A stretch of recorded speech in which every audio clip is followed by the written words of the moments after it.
l'information était sortie dans la presse quelques heures plus tôt, pas de gagnant désigné dans cette édition All-Star de Koh-Lanta, la légende, ce mardi 14 décembre 2021.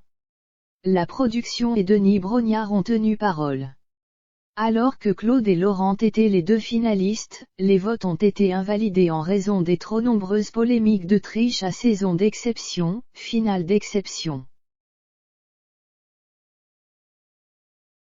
Koh-Lanta, la légende réunit les 21 aventuriers les plus emblématiques du jeu de survie.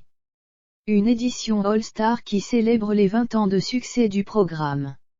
Mais cette saison 5 étoiles vire au cauchemar.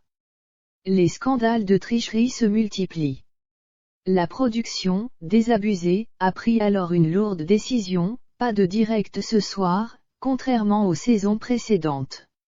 Ce n'est pas tout.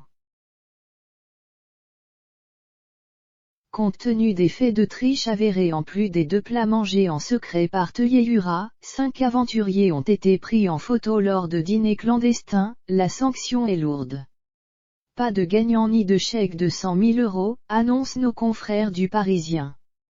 Ce mardi 14 décembre 2021, les voilà tous réunis au conseil final puis face à Denis Brognard sur le plateau de TF1 Jade, Phil puis Hugo débarquent au conseil final. Enfin, c'est au tour des 2 finalistes Laurent et Claude d'arriver. Ils remercient tous leurs camarades et c'est maintenant l'heure de voter. Enfin, direction le studio à Paris.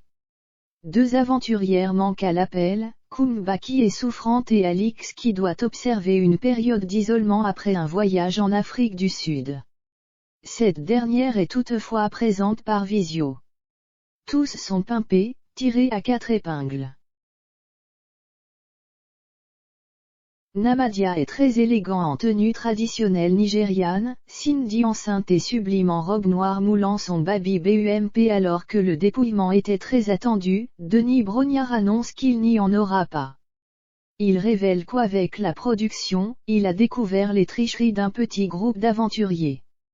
Nous ne donnerons aucun nom, poursuit-il.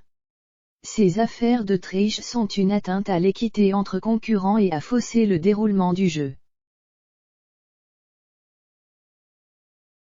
Pas de gagnant, mais un chèque de 100 000 € bel et bien versé au fonds pour Bertrand Kamal, dédié à la recherche du pancréas et créé après la mort de l'aventurier de Koh-Lanta, les 4 terres en septembre 2020.